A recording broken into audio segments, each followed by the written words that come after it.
You are listening to the Firecracker Podcast with Tony Rico. What do you think? What do I think about it? Yeah. I think Houston's really a good team. I like I the do way too. they score, and they just seem to find ways of doing it. They don't have a lot of big hitters. Do you think that this, excuse me, I'm getting over a cold, but do you think that this flip-flopping between American and National League, that this year is going to change a lot according to which is going to be the home team, which is going to be the, which has to use a designated hitter? Is that going to have more effect, do you think, than it has in the past or not? I think it'd be interesting to look at it afterwards. Yeah. To see how it all plays. Something like that.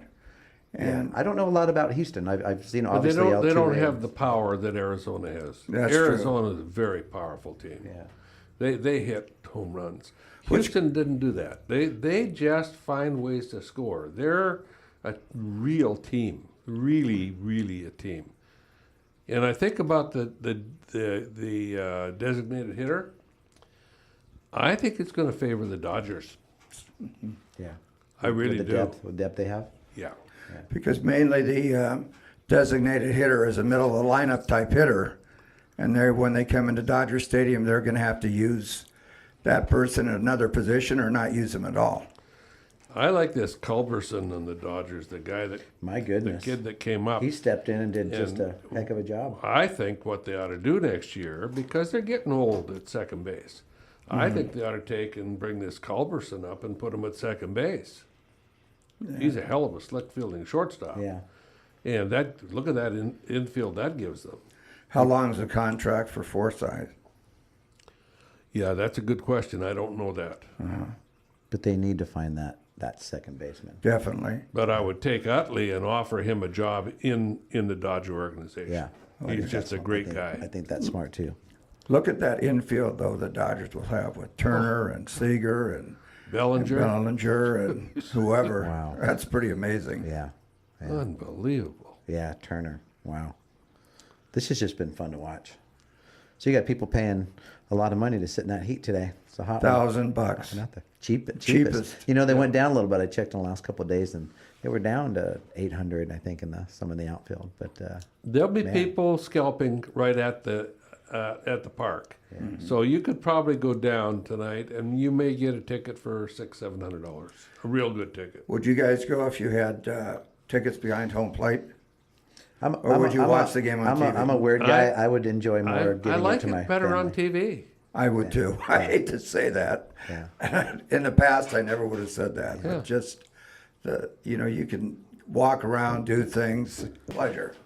The Trotsky, We just had one of our my mouthpiece. mainstays. What's up, Jimbo? How are you? Good. We're just talking about the Dodgers.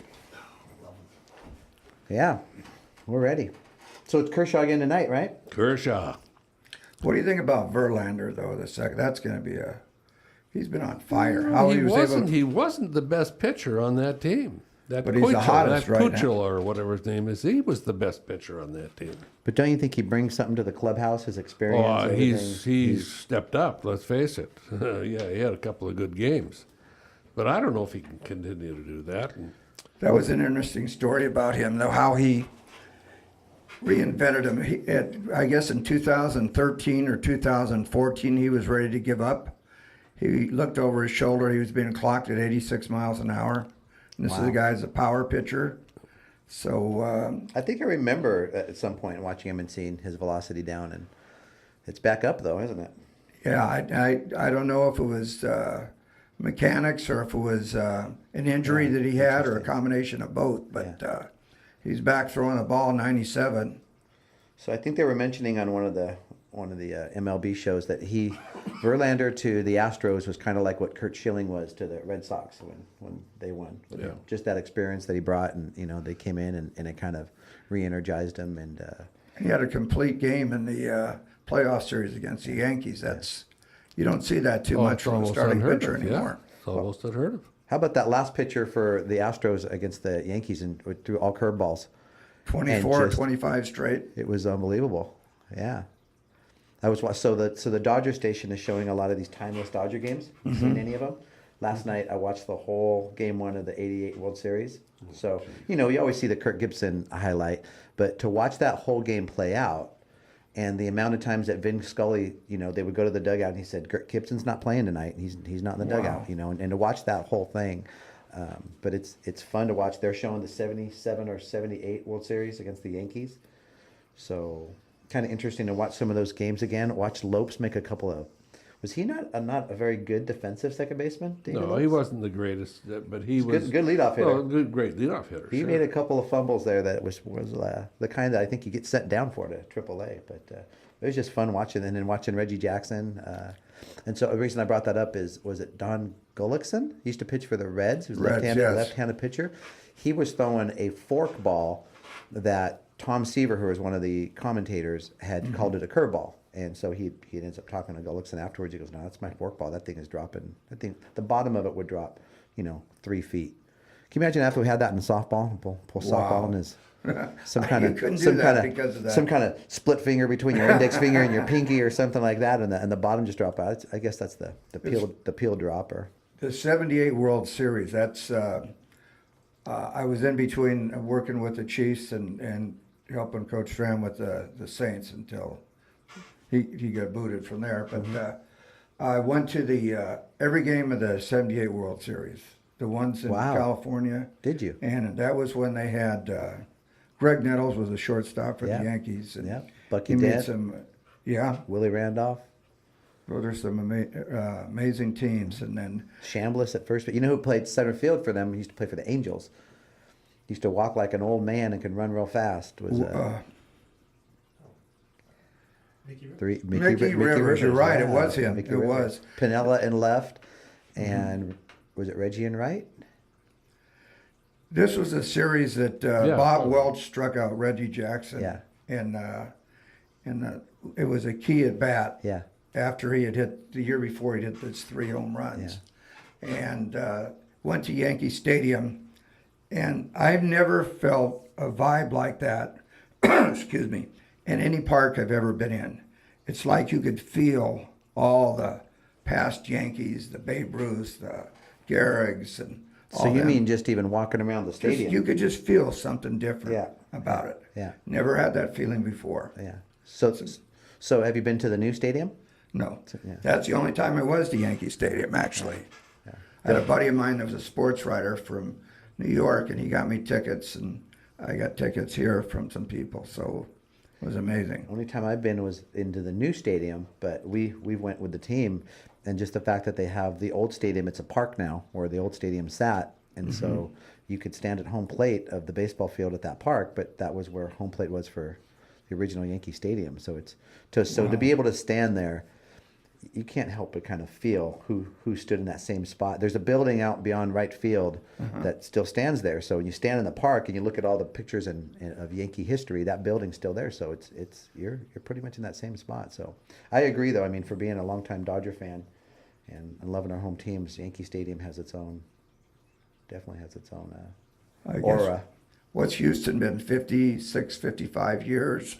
Yeah. Something like that. Yeah, they were National League until a few years ago. Well, it kind of brings back watching the Dodgers and the Astros for the NL West when they battle all the time, when Mike Scott and so that was back. No, he was the one that had a great drop or a great curve. Well, yeah, I might be going back even more than that with J.R. Richard. So they used to he was battle a lot. amazing. Boy, He's did he throw it hard, and He was his amazing. arm had not given out. Boy, that guy was a hard thrower. Yeah. You remember him? Yeah. Yeah, he threw over 100. He was like 6'8" or something too, wasn't he? Yeah, big guy. Big guy. Yeah. Yeah. Last night there was an at bat where Alejandro Pena for the Dodgers. He was just throwing straight fastballs against Canseco, and Canseco was swinging as hard as he could.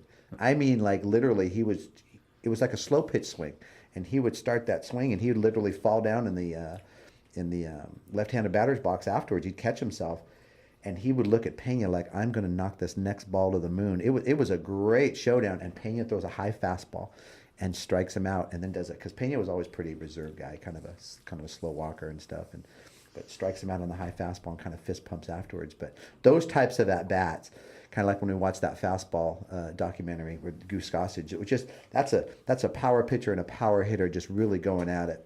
I remember when Goose Gossage hit Ron Say in the head. Yeah. Actually, Ron Say went to Washington State at the same time. He's a little bit older than me. Really? When I was there 1 year, and then as a freshman. And then next year he got drafted by the Dodgers. So he tore it up there as well. Oh, we called him the Scooter because he had that real crazy, the way he ran, it was like skipped. Yeah. He used to kind of waddle a little bit. Penguin. The penguin. The Penguin, right. You know, I like watching everything from Rick Monday to Steve Garvey. Steve Garvey, when you watch him, it's hard to picture him going 100%, you know, running as hard as he can. He's just always so calm and reserved in everything that he does and calculated. Hair's always perfect. Even to this day. Uniform's always perfect. Even to this day. Yeah. And those forearms that he had.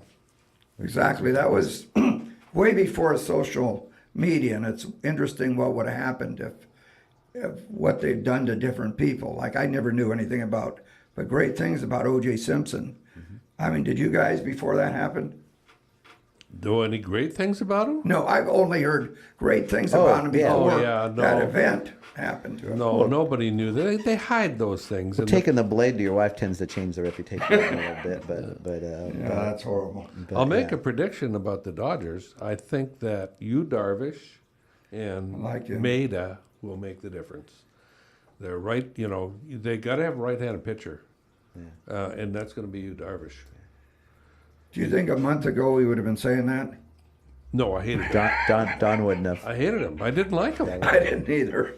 I didn't either. And you know what? He's had 2 good outings, so you know we're asking for 3 right in there, in But the he's Series. pitching to an all right-handed lineup, basically. That's a good move, yeah. So I think that will be good for us. Well, I heard so. Verlander, was he talking to the Dodgers? You know at all? They were. I think they were interested in him and couldn't make a deal. Interesting. Yeah, he would have been a good one. Oh, I think he would have been great. But Yeah. Darvish is better than I thought he was. At first game, I go, here we go. He's going to be pretty good. And then after I that. think the fact that he came over and he was willing to change and listen. Exactly. I think that was huge. Right. Yeah. You don't have any water, I can. Yeah. Let me grab you one real quick. Oh, here's one right here. I got a little. Usually. Some water right there? Yeah, Jim, you missed it. Doug walked in with a brown bag today, and Yeah, brown I bag. it was like, wow.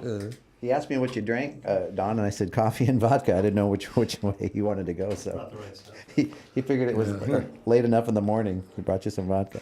So the Dodgers going to make a play for Darvish after the season? That's a great question. That's a lot I of. say it depends on this next game. They have they got some things going for them that I think they can do some things. One thing I would do is I would trade Forsythe because I think that kid Culberson ought to be at second base. Exactly. And you know they get Culberson real cheap at this point. You know who we've all forgotten about was Urias. Remember last year this time he was going to be back a year and a half. He was going to be the next great Dodger pitcher. Right, Now they, right. you don't even think about him. Who? Yeah, Urias. The lefty? Hurt his arm? The young guy. I haven't seen him enough. I must have jumped on the bandwagon No, the a young little. guy that he's the Mexican kid. Oh, I got you. Okay, I should know him. Yeah. Yeah, What happened to him? 19 or so, wasn't he? that guy. Yeah, is, real young. Oh, He did. really young kid. Shoulder problems or back? No, it was the. No, it's the. It was not like the Tommy John type of thing. It's an year and a half. They said. Yeah, it could be. So many of them come back now from that. You know. Yeah. Okay, Joe Morgan or Altuve. He might be. Yeah, don't so know. I wrote down some of these questions that you did. Morgan, so that was Morgan. good. Morgan So did it for Morgan- years. And years. okay, so for longevity. Oh yeah.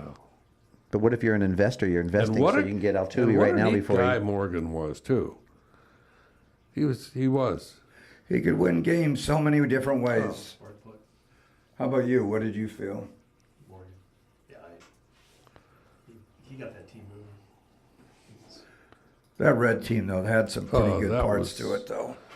bench. and- That was one of the best, 8-man rosters. They Wasn't it Morgan that made the one-handed catch in the outfield? He was just good. Remember that? Just run into the foul line. And reach Well, out? he was good defensively, and he was a great hitter, It was just kind of, he didn't normally. tremendous hitter. But when you figure you had Bench and Rose and Morgan, Christ. Concepcion and Foster and whoever Perez, Yeah. What a lineup. it's amazing they lost.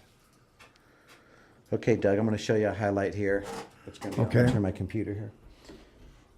Remember this play? I showed this to these guys earlier this year. This is, to me, one of the greatest plays I've ever seen, if not the greatest play. This was 74 World Series. A's and the Dodgers. Jackson up. The toy cannon in center field, runner on third base. Do you remember this? Wow, Ferguson, is that who threw it ball? In the collision? Or not was the I collision? love- look at Who was that. the right fielder? Joe Ferguson. Joe Ferguson. He was that's right. instantly one of my favorite players. Yeah. right Was that after Yeager? Look at Yeager. Yeah. I do remember that. That was Yeager was working with the baseball team over here at Marina High School Watch this. for a while. wow. So he's not a fast guy. That's straightaway center field. And look at the strike he Wow. throws. He puts it right on. Wow. Yeah. And today, what would have been called obstruction. Yeah. Yeah. Right? Yeah. But well, look at there's this. a- yeah. Look at this. Because Now, he was that's a there guy that before wants he to got win. The ball. What did you think in the Dodger Cubs series when they called obstruction on the Cubs? It hurts me. Well, it was right, but Yeah. it's a And so it would have been on this rule. play too, but it's just, there's the game as it is, and I get it. I mean, we're very safety oriented now and prolonging life, and I get it. But come on, let's leave that play at the plate, guys. Don't you think? I mean, you got the gear on. So, and Nomar Garciaparra talks about this in that post-game show with the Dodgers. So many guys are doing slide-bys like you see him in softball now. And who was it this last game? And the guy went in foot first. Was it the Yankees and Astros? Foot first and spiked the catcher. Yeah, The catcher just yeah, I kind of saw walked that. around, but that was a good foot first slide. Yeah. Like he was trying to go through it. But you don't see, they're not allowed to make the contact anymore. I think that play at the home plate, let it happen. What do you think? I do. I mean, there's so many nebulous rules there's obstruction every place else, but not the catcher. So they had to do something. I guess that Buster Posey thing is the thing that changed it. But then again, you're taking from things away from the game that used to, that used to be such a There's big a part certain of it. integrity and flow of the game that I think if you over manage, you kind of stop it. And there's a rhythm that makes it better to watch. It's kind of like, would you agree? Like when a pitcher and a catcher and an umpire, when those three parties are in sync, the pitcher's throwing a great game, catcher's receiving a great game, then the umpire's in that rhythm. It is awesome to watch. That is. umpire is part of that team that makes that whole thing. And I get the. Have you ever seen that umpireless video of they've done parts of games, minor league games they've done without an umpire? No kidding. It really was efficient. The umpire is still back there managing the game, but as soon as it's in this zone, that immediately a light goes on, so everybody in the park sees it right there too. So they're calling balls and strikes with With a light? Electronically. electronically, exactly. Boy, that's kind of scary. Everybody that saw it said it was great. So are we This going was on to Brian replace them like the cashiers in the supermarket? I don't know. I don't know if But that. you know what I mean? It eventually automated. I mean, if the goal is to get it right, but You're taking away the human element and all that. I mean, it's always tough when you're on the wrong side of a bad call, right? I mean, we've all been there before, but I don't know. I think obstruction all the way around. There has to be a way for you to really call it efficiently, and he's going to answer it, and I'm afraid of what it might be. His daughter had mentioned at his birthday party at Sunday that Don never, he never not answers his call. He always answers his phone. So here we are doing our podcast, and of course Don's phone rang. Let's see what it could be about. Might be his daily errands. So he has his sister here visiting him, Oh, okay. and she's staying with him, and she tripped in his backyard and broke her arm. 2 hours. So he starts off the party Sunday telling me that he's in litigation with his sister. She's suing him. And he was telling everybody that Trotsky was his lawyer. Now, there were mostly non-softball people there, so nobody understood the joke of him laughing after he said, Trotsky's my lawyer. But That's funny. was that your sister? Yeah. Yeah? Yeah. You got to get her to the... No, it's my other sister. Oh, okay. The one you, Whose arm you haven't broke yet? yeah, exactly. Nobody fell down again. I actually have to go, but so I'm turning this over to Trotsky, Yeah, swing it around his way. and we're going to really hear some stuff today. This is really going to be good. No pressure, Jim. He's going to give us the full legal analysis. Yeah, not after. Yeah, don't Text to Rob. put it in his face like All that. right, buddy. See y'all. Happy birthday. You look younger every time. Concept of, how many years coaching total for you? Well, since 1984, so Okay. 33, I guess. And Don? Well, I started in the rec leagues way back. So start, what year is that? So it's 45 years. 40, Wow. yeah. So look at that. Wow. But see, if I go back, I hate this damn ASA. I still hate them. These guys, they just are vicious people. They really, truly are. Because you should be in the Hall of Fame, the ASA Hall of Fame, and Gary should be in the ASA Hall of Fame. And that isn't going to happen because of these goddamn people who think they're so goddamn important that everybody should be bowing to them. And And there you heard it. fortunately, Yeah. I think the only way it's going to happen, Don, is for us to vouch for each other. create our own. Yeah. But you know what? Maybe that's going to be the best part of it. Are we on right We're now or doing no? this. Yeah, we're on. Okay. I'm Yeah, sorry. we're back on. We got that little Okay. political statement right there as the Don leaves the room. Bill Owens. You all have He been. had a stroke. When did that happen? I heard about it 2 days When ago. did you hear about her? 2 days ago. Oh, she's He doing He's okay? been Is he coming doing to our. okay? He's been coming to the batting cages, there's and I've another been legend. like 4 times a week, and he just sits next to me and we talk. And he's 85 or 86. So we're talking about Bill Owens. 87. Always known for 87. bringing that hired chair out to the fields, right? He'd That's have right. that one that And he could see still over the wants to be the involved, backstop. Mm-hmm. and he involved himself with some teams that were not right for him. Worst driver I've ever seen.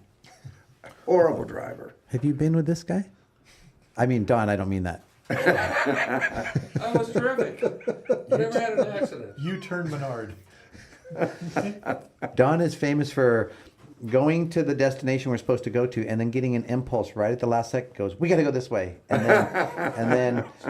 then out here, maybe an hour and a half later, we come back to where we're supposed to be. It's Some crazy thing. Oh happens. my God, I had no The first idea. time I let him take the wheel, he got a ticket. oh my goodness. That's right. I didn't know that was the first time. Yep. Yeah, it was Wow. up in Washington. Wow. And I was Oh. totally innocent. Yeah. Of course you were. Take care, All buddy. right, Don. Bye. See you later. Do you ever think that softball is going to get into the? I know we talked about this before, but get into the shifting, that anywhere close to what baseball does. Well, we're seeing it with some of the slappers, right? Fifth infielder, Exactly. and I think that's kind of Did you creative. see Oklahoma this year?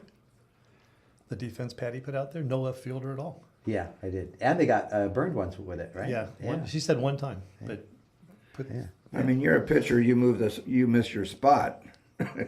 Yeah, you could be paying and the price. you know, I think Plus, you're telegraphing where the pitch is. if you're going to do that, you really need to know what to call, the timing of the batters, and it's almost like in the big leagues, you see almost like a stubbornness to go the other way. It's like, I'm going to hit it through your shift. And so it's kind of like you It's a see lot. these hard ground balls smoked and the second baseman's getting it 100 feet past the dirt and throwing him out at first base by a step. They don't need to throw him out by 4 steps. Well, Kershaw's last out that he made when he was playing against the Cubs the other day.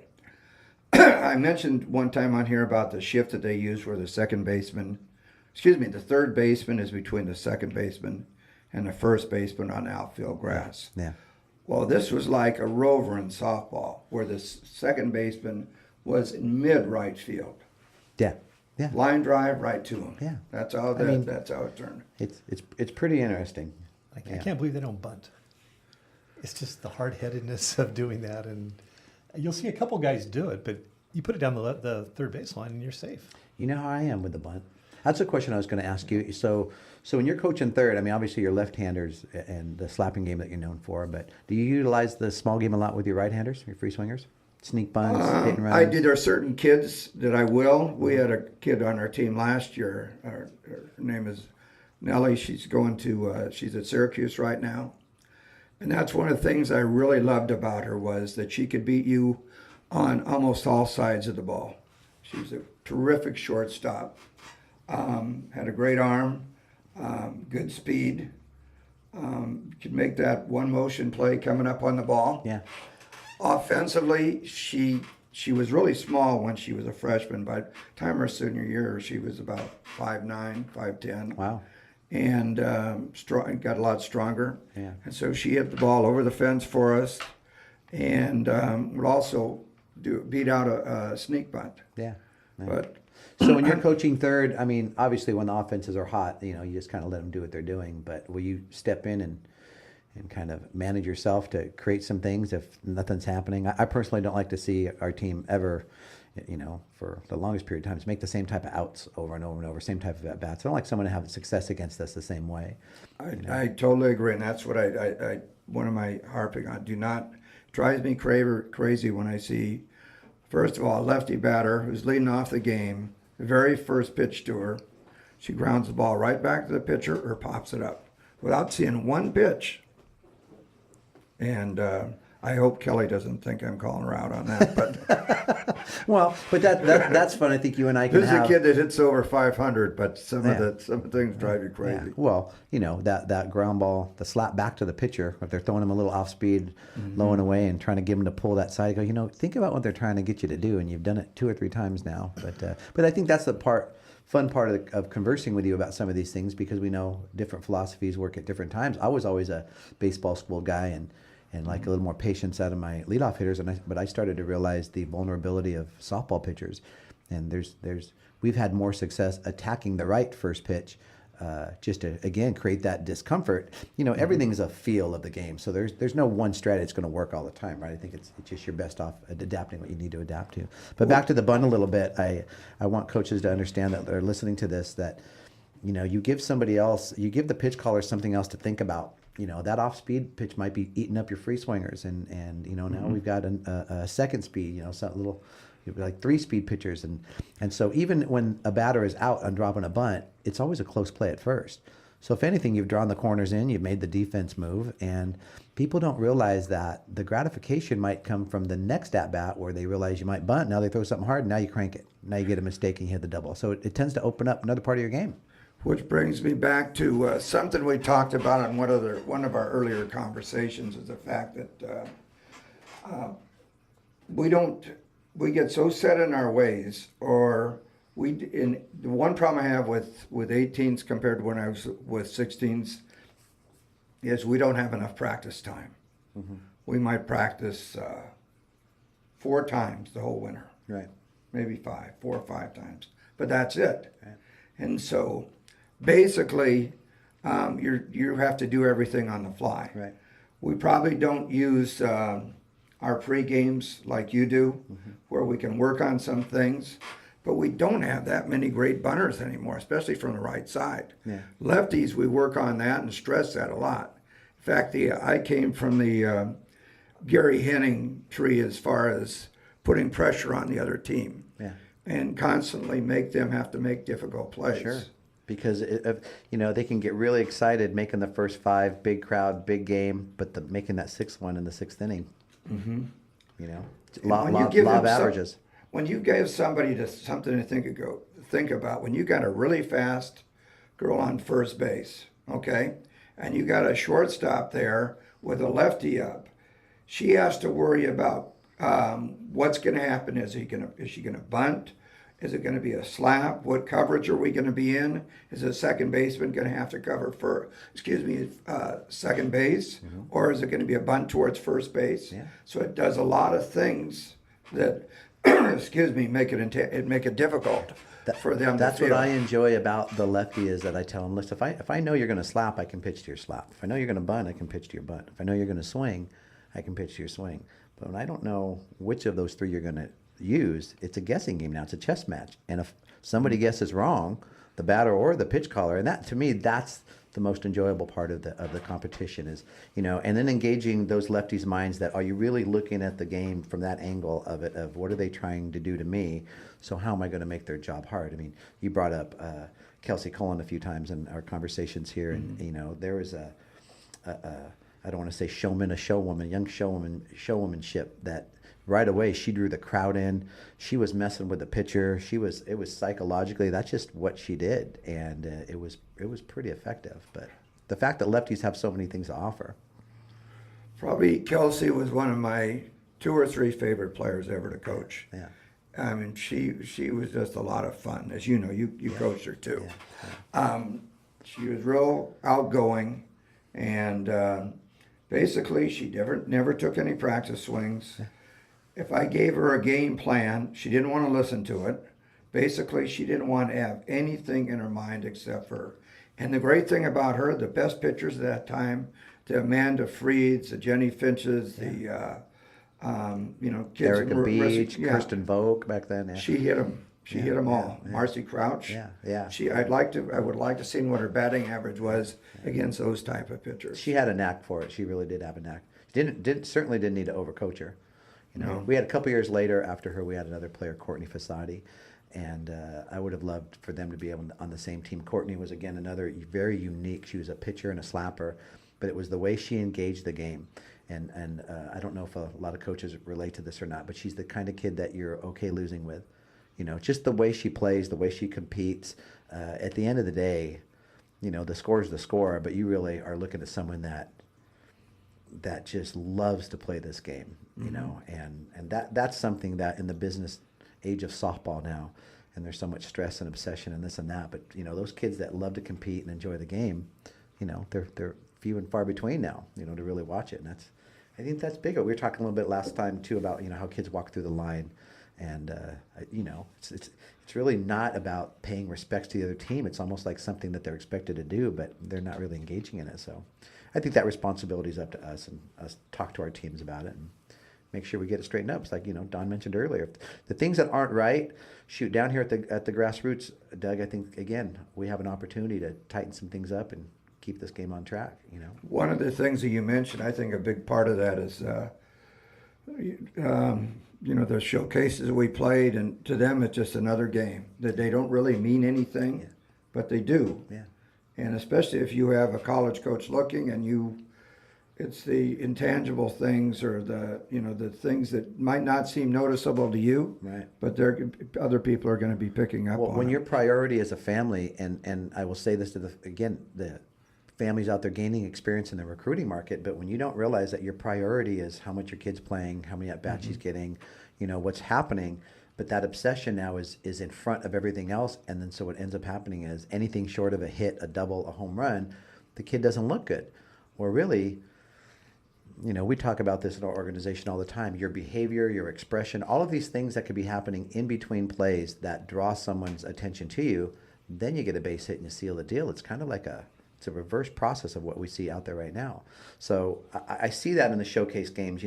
Here we are, coaches are supposed to be out there. This expectation with a lot of the teams that, your coach is supposed to be out there shaking hands and, dropping profiles in every college coach. And, it's this cat and mouse game. I spoke a little bit real quick on the phone last night with Mickey Dean, who's now taken over the Auburn program.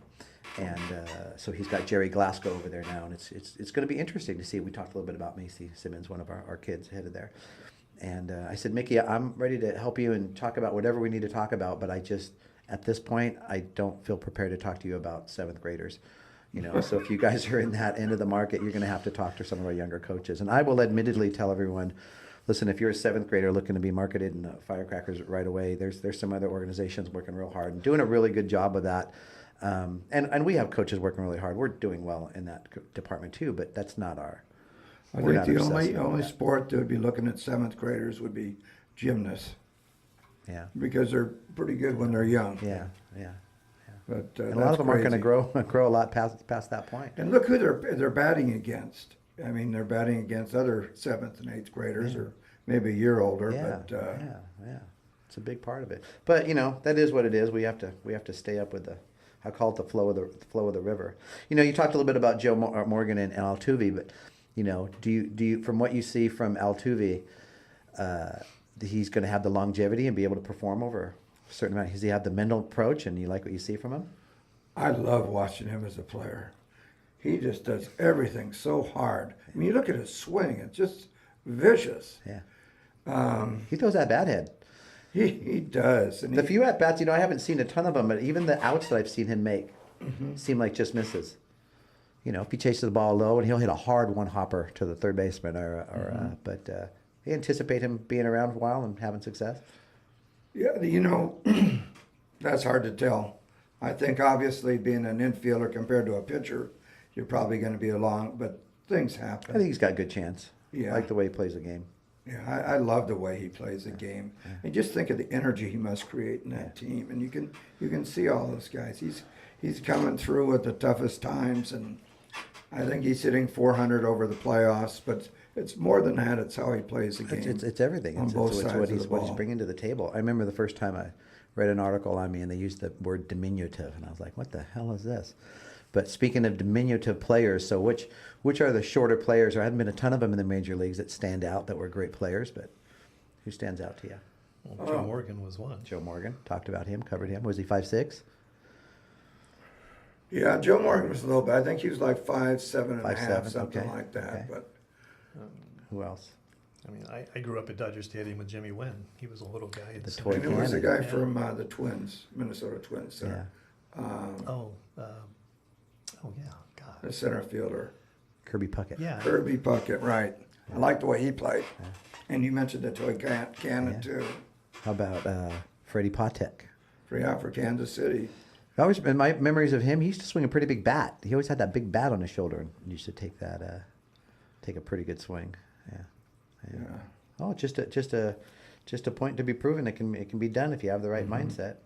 Okay, here's one for you: 2-1 count versus a 1-2 count. You Want to talk all about the it on difference in the world, defense side or offensive side? It doesn't matter. I think it changes everything. From going for a 1-2, excuse me, a 1-2 count, as you're a hitter, you got to protect. Your strike zone expands, and you have to be able to make adjustments. And so I think that's the name of the game.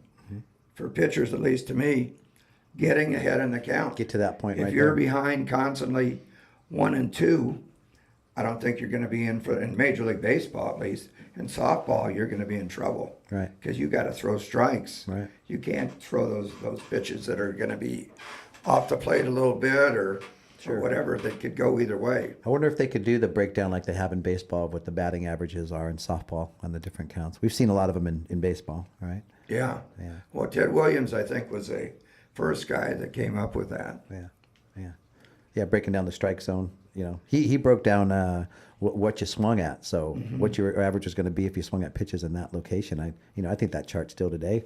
Jimbo, we haven't done that in a while. Yeah, I used to give it to the Yeah, kids to Jimmy, start the every year I season. used to give the kids the breakdown of the Ted Williams chart.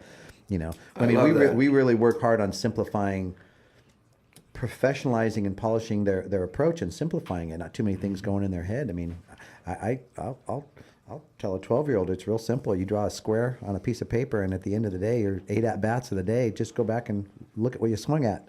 You've had people bring you pictures into your lessons and go, "What's wrong with her swing?" And I said, "Well, look what the catcher's glove is. She's swinging at a ball like low and away. So yeah, she's lunging and she's out in front of this or that. But unless there's 2 strikes, you got to get a good pitch." Well, that's one thing I like is I only work with slappers now, or multi-dimensional hitters, but. How about slappers with a 1-2 count? It's a little kind of tied into another point. Pet peeves. One of my pet peeves is you take a kid that she's got pretty good speed and slap foul ball, maybe bunt foul ball, 2 strikes on her. Then she swings away with 2 strikes and hits the ball to shortstop. That, and I think kids, As power opposed slappers to to me slapping. with a lot of speed fall in love with the power slap too much. And I mean, it's a good weapon. I'm not saying it isn't. It's definitely part of the game, especially how they're playing you.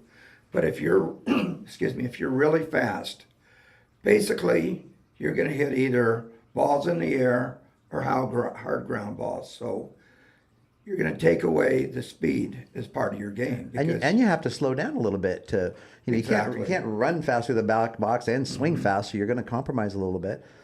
Don't you feel also that the power slap becomes harder to manage when you're facing better pitching? Oh, yeah, I see especially power with- slapping work better when you're getting thigh high pitches. You can come through, and you get that kid's impressive. She'll slap it over the center fielder's head. I go, but look where that pitch is. Now you're facing someone in the third round of nationals. You're not getting those pitches very often, and you're fouling balls off. But back to that swinging away with 2 strikes. So you just went from a 2.85 down to first base to a 3.3. You just gave her 2 extra steps, or sometimes with a runner on third and 2 outs.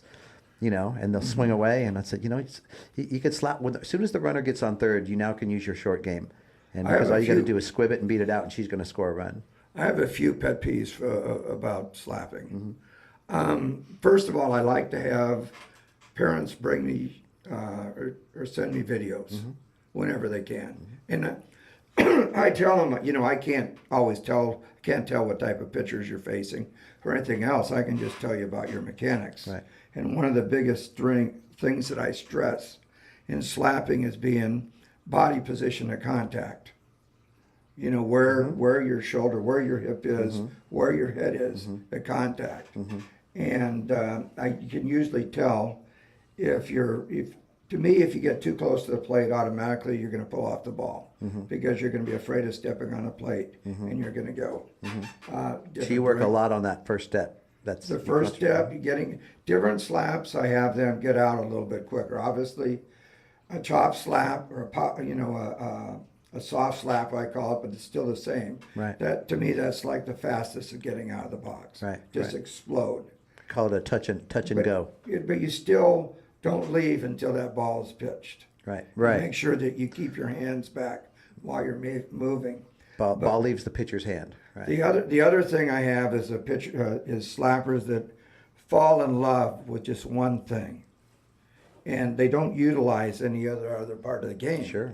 And then when they get in a situation, let's say where they have a real soft field, and you can't bounce the ball, or defense is playing you one way, Right. like let's say Ken did with his Right. 5 infielder or extra infielder type of thing. Right. Then you might have to make some adjustments. Right. Or learning to bunt toward first base Sure. because that's a hole in the defense. How underutilized is that? I think they're giving you that. Do most coaches even realize, especially in big games, bracket games, games of importance, what is the vulnerability of defenses on their right side of the field, that first baseline, the amount of first basemen that don't play close enough, can't make that bunt play, pitchers having trouble. That's a beautiful area to expose. Plus, how uncommon is it for someone to throw your left-handers inside when they're having some success, try to cut their legs out, but that really positions yourself perfectly to utilize that side of the field. So I'd imagine that's something you've been doing a long time. Yeah, I've been trying. I think we're trying to get in, not just us, but the players to buy into it on both sides of the ball. It's important to me.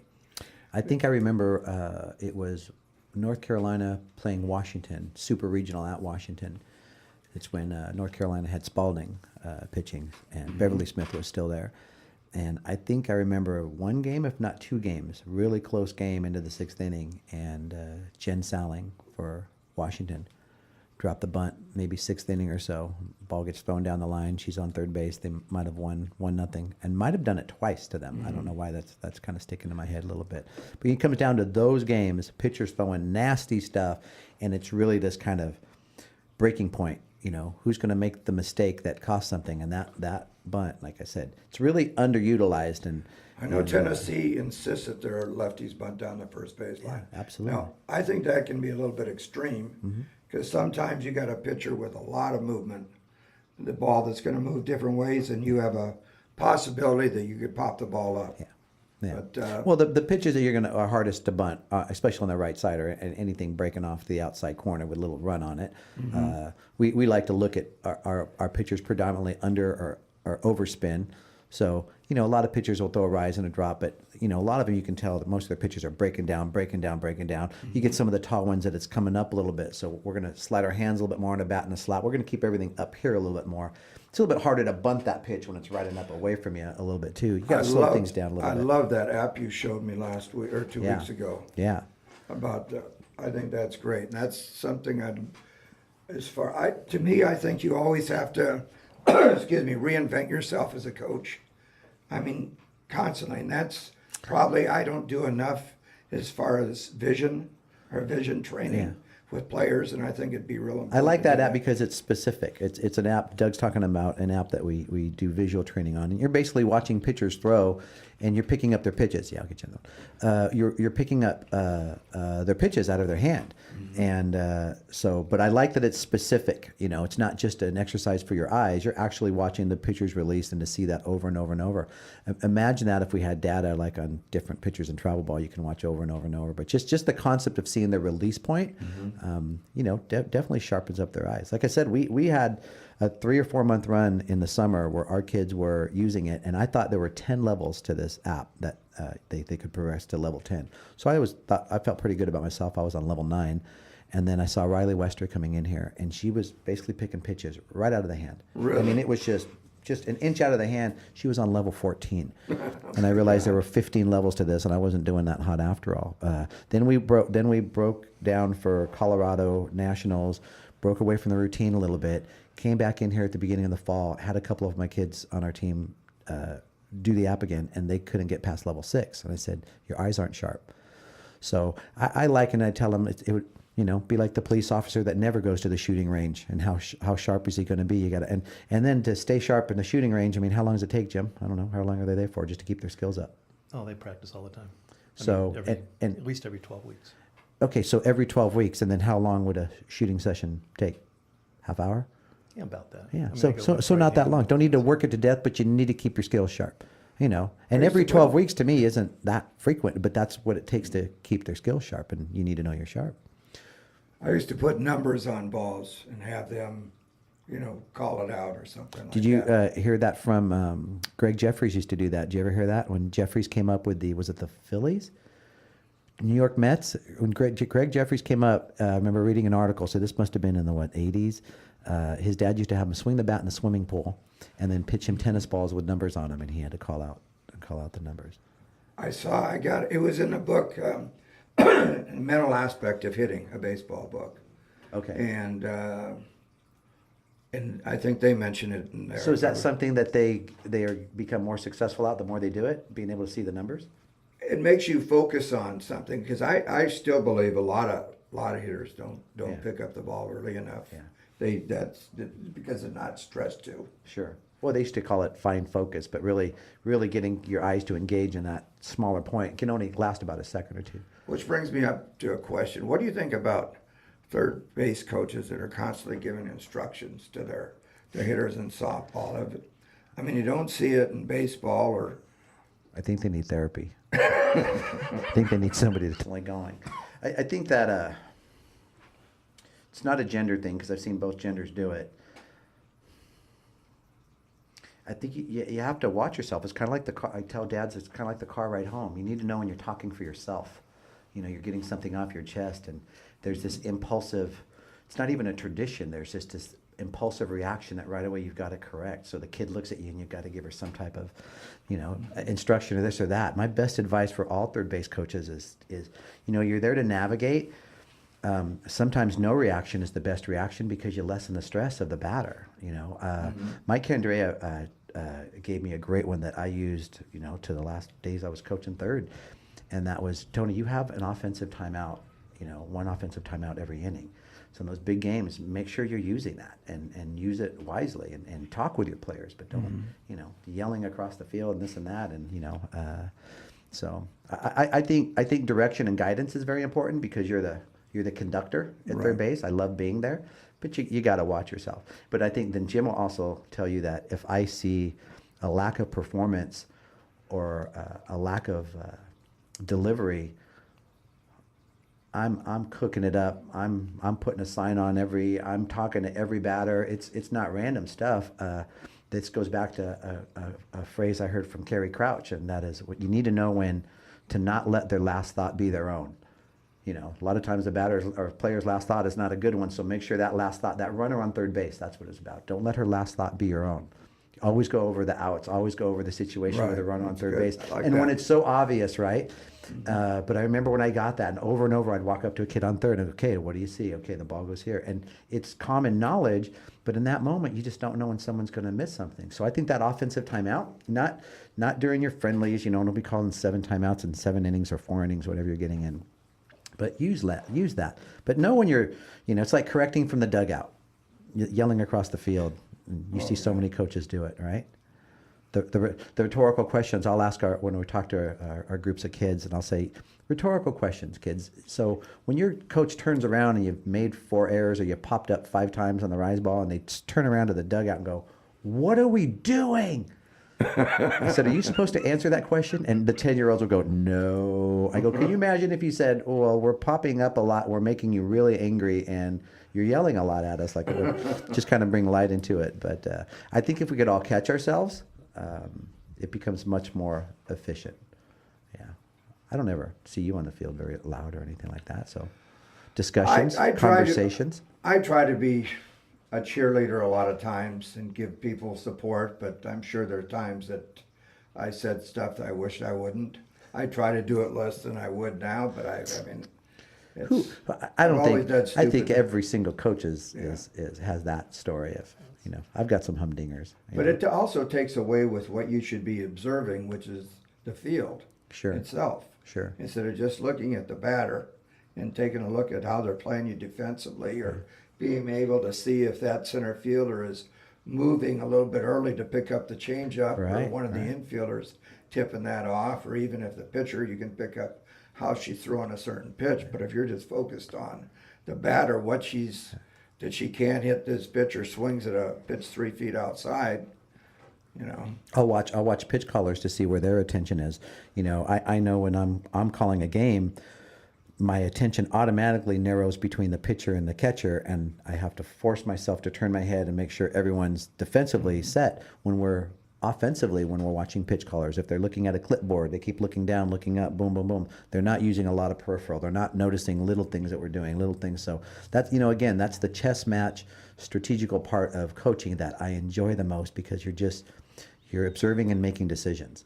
You know, in the end, it's gratifying when you win and you know, you got the big game, but to feel like you're in the pocket, and then you're actually, so it's like the old days of boxing when they would stand in the pocket, right? Hearns and Hagler. I mean, they're doing their stuff, but there'd be times when they're just throwing and they're going to What a stay great there, and fight. you're like, wow. And when you see 2 great teams kind of go back and forth, and you know, we mentioned it a little bit, but like the Florida-Oklahoma series this year, and just watching 2 great teams battle. The battle stands for something. Going back to that Canseco Pena at bat, the way Canseco swung the bat, I realized, I mean, I hadn't seen that game in so long. I don't think I've seen anybody swing the bat that hard since then. I mean, he is literally swinging as hard as he can. Where, you know, you see so many replays in major leagues where this, you know, even a strong guy, he puts a good swing on it.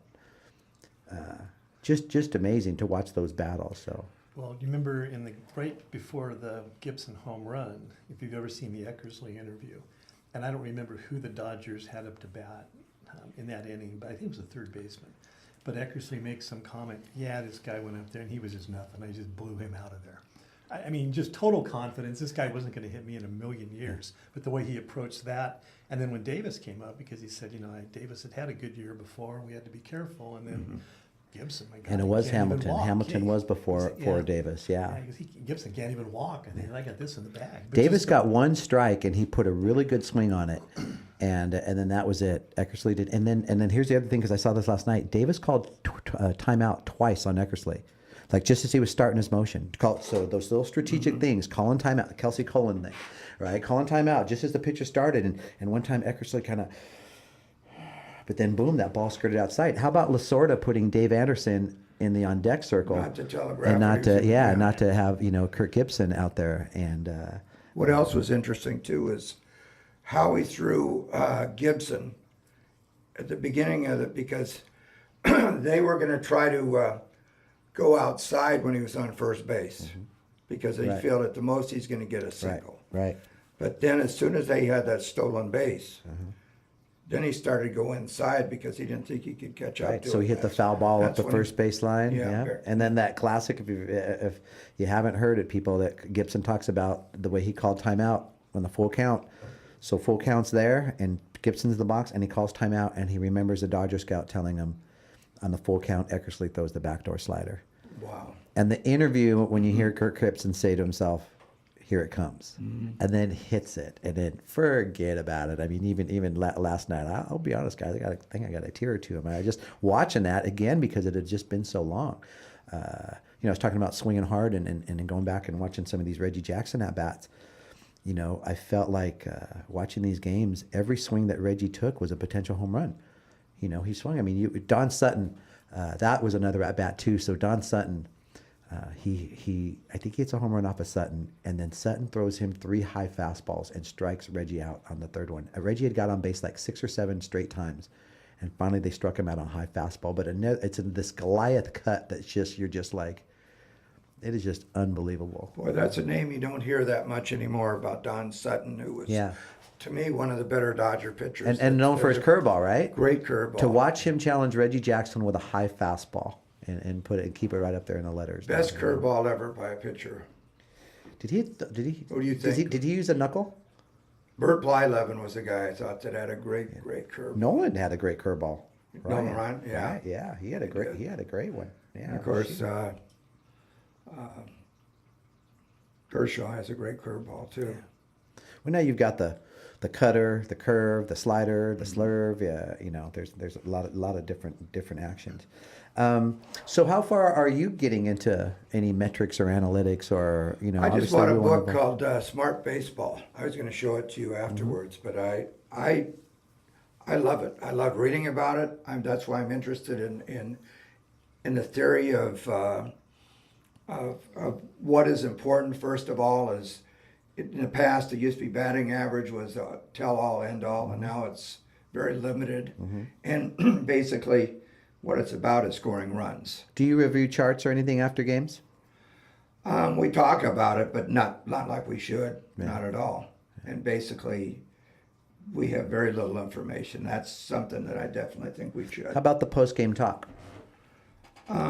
We try to not dwell on anything negative. Maybe just a But couple related to debriefing, related to going over what just happened, situations, how we handled. Yeah, exactly. Yeah. How we handled the first and third, which let's say we blew that, or we had the person that taking the throw instead of looking at the runner at third base, which happens a lot, and all of a sudden the girl takes off, or the girl on third base, if it's from an offensive standpoint, how she can take the runner, help the runner on first base by starting to get off a little bit more and look like she's going to go, draw the attention from the second baseman. Right. I was telling you about what the Bandits do in that situation. Yeah, take that big and turn. I've been trying to do some of Yeah, that. that'd be fun to work with defensively, to make sure you got a counter move to that. Do you take notes during the game? I do on both sides of the ball. And you try to things cover do. that stuff afterwards? Afterwards, of course, my role is obviously different than it was when I was the head coach on the team. And with our 16, and Bruce does a really good job of going over stuff. And, he's, after being there for a little while, I basically don't, it almost sounds like it's overkill when I'm talking to him. So I'll individually say things to some players and things like that. But I love doing that. I love understanding. I could talk X's and O's at 3 o'clock in the morning. I try to give the floor to our coaches frequently. You find yourself, you can't do it every time because then we've got a lot of coaches that have little something to input, so you got to keep things moving along. But I think it's important to get something, from them constructively. So Jim, I mean, we talk to our players about kind of what happens in the police force. Something happens, and then you always think debrief and go it's- after a situation afterwards, I always right? think it's a plus to if you can take something in the outside world and put it into the softball field and let them put it or compare it to a real life experience to kind of prepare them for, the real world when they get out of college, and they've got to enter it, but they can relate back. Well, we've got because- coaches right now that are listening right now. So compare what how we try to use our post game talk to like a police debriefing or something. Well, I mean, I remember the talk I gave about just how you carry yourself. And because I've worked around police officers for so long, and just, I'll tell them, really the first, weapon, you don't want to say that in the negative sense, but it is in a way, that a cop has. It's just their appearance and that uniform and their posture. And I'll say this to our girls: when you walk on the field with that name across your chest, it should mean something. And how do you carry yourself just walking around a complex or when you take the field? Have some pride in it. Have some pride in yourself. The talk last year from that book with was the Colonel or General. Make your bed every morning. Just start out something positive in your life, as simple as making the bed each day. And when you walk out of your bedroom, you've accomplished something.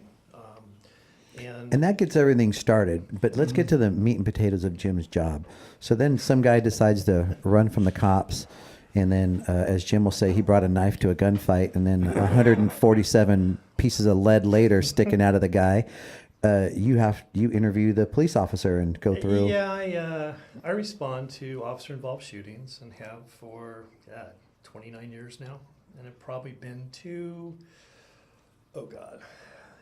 I would say in excess of 450 to 500 shootings. Boy, you could write a book. I've interviewed probably between 800 and 1,000 officers involved in shootings.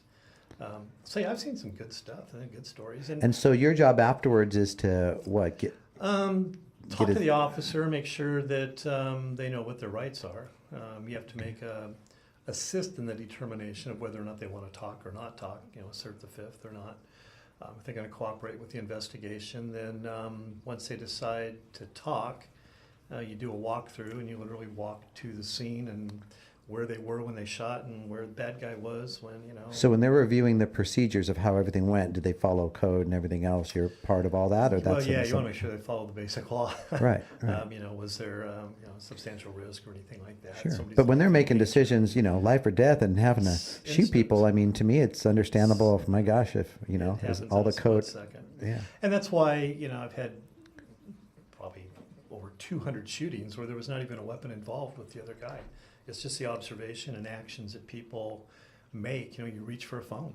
If it's, Remember the garden hose on that's Ocean Zerby Boulevard? shooting in Long Beach, and and we stood there standing right over the hose when it was on the deck or the nozzle, and it looked like a gun until you were 5 feet away from it. Yeah. And the call came out in that case, the guy's waving a gun around. So people put themselves in those spots 99.9% of the time. Yeah. They really Well, do. I don't know what this whatever it is that people just do things that I just think aren't a good idea. You probably just shouldn't do something like that. So real quick, my mom's, we're spending a lot of time with my mom right now, and so she watches everything on her TV with closed captions because her hearing's kind of low. You should watch Cops sometime with closed captions. That show Cops, because she likes to watch that. But when you actually read the things that the people are saying and the people are getting pulled over, it's pretty comical when you actually read it and go, did he really just say that to a police officer? You got the guy and his face is on the ground and he's looking up and he's asking the guy, he goes, can I get someone else in charge? Have you seen the one now, Live PD? I started to see some of that. Because Yeah. they actually break down Yeah. what they're doing in between calls. It's kind of interesting. Yeah, that is kind of sometimes, so. interesting. I just found that's on A&E or something like that. So, but going back to the post game talk, I wanted to give coaches out there, not so much give yourself a time limit, but make it constructive. I mean, my evolution as a coach went from 2-hour long philosophies on life, which I'll be honest with you, I think the reason why I continue to do it is because the more I talk to alumni and people about our experience, that's what they really remembered.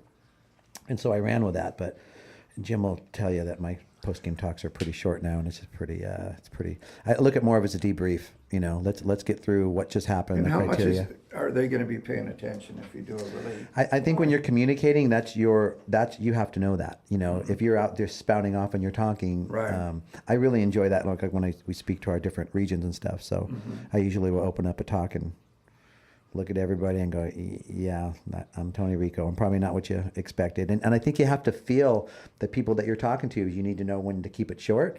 You need to know when to strike something up so people are engaged a little bit. And then you need to know when you need to let it go because they're really in the pocket and you're getting a lot of information across. Taking that, would you, practices, different types of practices. I love the fact in high school, the one thing that we could do, that's one of the things I loved about high school is you could do a lot of different types of practices. Every day, right? And you're kind of limited in travel ball, so the practices are longer for the general part. And you're trying to get different things. The great thing about high school is you're basically going to have a team that you can prepare for. Right. And so you could gear your practice to what they're going to do. And you know who you're going to get till the And playoffs, right? Yeah. Exactly. Right. Even you can find out who's your umpire is going to be. Right. So you could take that into consideration. Right. And we're able to do a lot more, like situational type of practices, which I really believe. I love situations, dealing with that. But they still have to get their, number of backhands, forehands, ground balls. Sure, it's different kind of types a drills. split. Yeah, right. It's kind of a split agenda. I think our philosophy changed on practice. We used to have a lot of kids driving from Arizona back in the 90s and early 2000s. So a 2-hour practice really wasn't in order. So I kept them out there a good 6 hours, if not longer. It was a pretty long day. But, for me, you can't bring them up to practice, have 2-hour practice and send them back home for a 6-hour drive. We had to really maximize that. But now our practices are rarely more than an hour and a half, maybe 2 hours at tops or something like that. They're pretty just try to get the work on. I'd mentioned we meet our kids every other week here in the warehouse, and because of the type of culture they're dealing with, families living so far apart, driving distance stuff. I try to really make sure they have home programs, independent type things that they can work on. I think one thing that's really underutilized, Doug, is the mirror.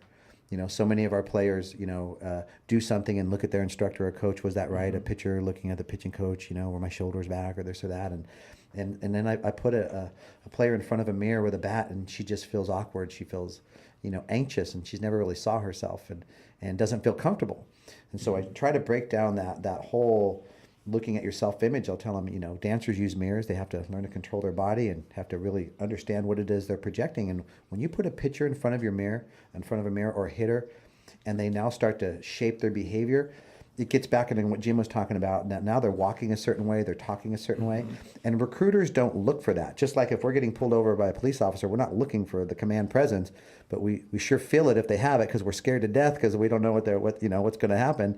But I think that's really a big part of it. But we try to get our kids independently active on their own programs and make sure, there's only so many years. I mean, I think you could teach the swing itself for 75 years if you really wanted to. It's a continuing education type thing. But at what point, as I've said before, do our players become certified or licensed, or do they get a degree in hitting, or they get a black belt? We don't really have that progression. So it's sad for me to see a player been playing 10 years, she goes 0-for-4, and she thinks her swing's broken. You just got to know what happened. You listen to these guys in the big leagues, and he got me to do this. He had success with that, and then they'll say at the end of the day, that's baseball. Softball does it to everybody.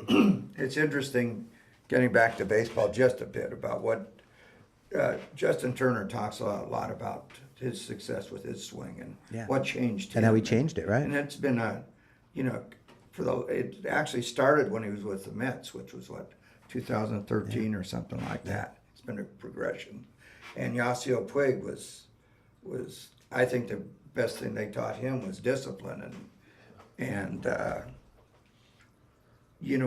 think it's important when you talk to a kid, I guess this is what I'm giving back to, is you're on their side. You're not telling them they have to do this, and you're working with them when you work with them. I think Don alluded to that to our last conversation. That's what the Dodgers batting coach Ward has been able to do, is he got them to buy in. And that ultimately, if you think about it, that's the success or destructiveness of a coach. Do your people buy in? I tell our coaches, when your parents trust you, they're not going to question hardly anything you do. And when they don't trust you, don't even buy a Coke with the team card, because in principle you were wrong, and they'll want to address that. And so it's really, how trustworthy are you? Are you building the relationships? Do they feel like they're in capable hands? And too often in softball, because, again, the analogy of each coach is like the pilot of the plane. When you're emotionally all over the place, unstable, angry, resentful, talking bad about, well, just imagine your pilot doing that. None of us really were going to be comfortable on a plane. We're always listening for every little sound on the plane and everything else, and not knowing, obviously the more experience you are in flying, but when you first get there, you're really paranoid. You don't know what's going on. Right. And you think about it, I think our families do have a right to question at a normal, at a normal rate. And I don't say be paranoia, but, I think we always have to be aware, are we in the right hands? But the big thing in the softball world is that rather than point the finger at everybody that's making every mistake and swift justice, removing him, this and that, we wouldn't have any coaches left. Let's just start working together, Do you ever have some of your former players come back and talk to the team?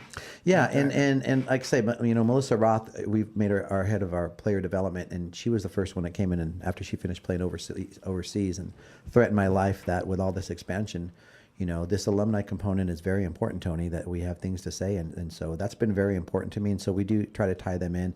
And now, at Don's birthday party this last weekend, speaking with his daughter, Laura. And so she played with the Outlaws in late 80s or early 90s. And I asked her, and she agreed to it. She said it would be a great idea, get a couple of her teammates back from then, and maybe do a podcast with them and talk about what life is like in your 30s and 40s, and still kind of what remains from softball and kind of what carry with you. Because, the story doesn't end. It playing ball for us affects our lives and our ages right now still from the days that we have. So, that big picture stuff, like I said, it's not as enamoring or as it's not gossip interesting, but I mentioned this, our last conversation is, why don't more people have our peace of mind? If you think about it, I assume, Doug, when your head hits the pillow, you're okay with it. And we're competitive and, come up short in a game or this, but why don't more coaches have our peace of mind? What would you say? That's a tough question, but I think sometimes coaches think it's too much about themselves instead of the team. Consciously or subconsciously? Or both? Both, I think. When it's conscious, you're arrogant. There's so many coaches that have so much talent, so much to offer, and yet they take it so personally, everything. Yeah. I've always tried to have, if you talk to most of my players, or almost all of them, I like to have fun with these kids. It's not just, we talk about weird stuff. I try to know something about them that I can embarrass them about, and they constantly. That builds the depth of the relationship, in the end. Sure. And then when you got to get on them a little bit, that's it keeps everything in context, and they're not questioning everything. Again, it's that kind of that same type of thing with trust. I was going to say, I saw you talking about keeping it in perspective. Remember Earl Weaver? Yeah. He was opening 3-run day, home run, and whoever was standing next to him came out. And the young kid, he was really nervous, and had done something wrong. And Weaver looked at him and he says, "Don't worry, kid. We'll do this another 161 times. Settle down." It just put it in perspective. Yeah. Well, that's where again I enjoy these conversations, because if you can't utilize experience, and you're going to try to learn everything on your own, I mean that's your. And this is a great game to expose anybody that thinks they've got it figured out, because you're not going to be able to hide very long. I mean, shoot exposes everybody, even 20, 30 years into the business. We'll still learn something next week or two. 5 years from now, what do you think softball will be like?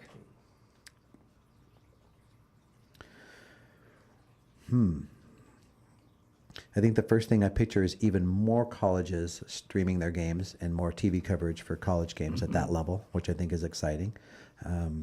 I think the sport right now is bigger than a lot of the lunatics trying to control it. Meaning it's not going to go away because of somebody's agenda or this or that. I think the sport is strong right now, and I mentioned this on our first or second podcast that I really believe that ESPN is responsible for that because of the amount of games that we see in May and June with the regional coverage.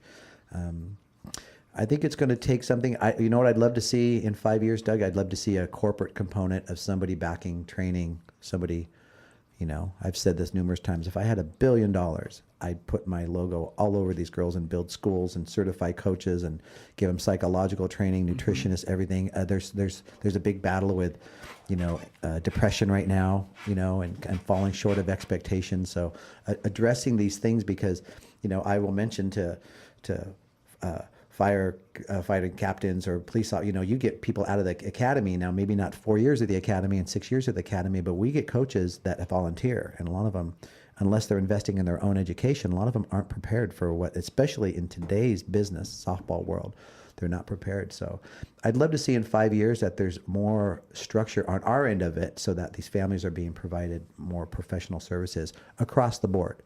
You know, competition is competition. We're always going to compete, but Right. but I'd love to see that, and I'd love to see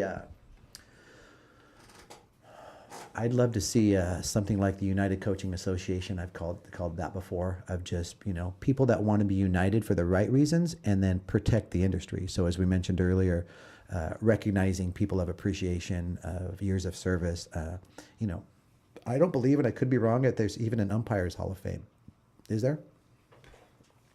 I don't know. You know, so umpires that come and go and give the time down here pro bono, well, you know, they make a little bit of money per game, but, you know, there's no place for them to be really appreciated. And so when you ask their stories and you hear the miles that they're driving right now, and then they're not getting their gas covered, or, you know, and they're doing it because they love it. So I'd like to see a more rounded out, you know. I think the game's going to continue to evolve. I mean, the hitters are great right now. I see a lot of good looking swings online and Facebook and different things like that. I mean, there's been a lot of changes in just the last 5-10 years. I mean, Yeah. It's crazy. Yeah. You're seeing lefties being a lot more multi-dimensional. You're seeing more pitching staffs as compared to one pitcher throwing almost every single game. You're seeing, I don't know if there'll be more, there's already an emphasis on safety more than they're used to.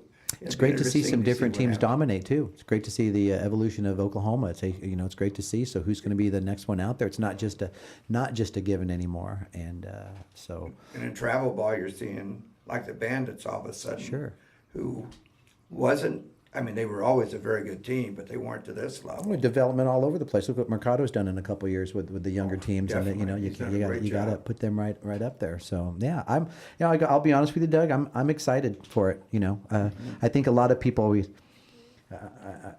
I kind of put it this way: we have a lot of dog doo-doo in our business, but the trick is to wash your shoes off at the end of the night. Don't take it in your house, and you know, there's a lot of stuff that's not fun to deal with, not nice, you know. But that's just part of the world that we're working in right now. But I'm excited for the future, and you know, and whatever that means. We don't know what's around the next corner, but it seems like every corner gets better and better. So, guys, I appreciate it. My stomach's growing a little bit, so I think let's go grab some lunch. All right, Sound on me good? today. All right, sounds good. On you? Okay, On that's me. on recording. Excellent, good. So, all right, everybody, we'll see you next time. Thanks for listening.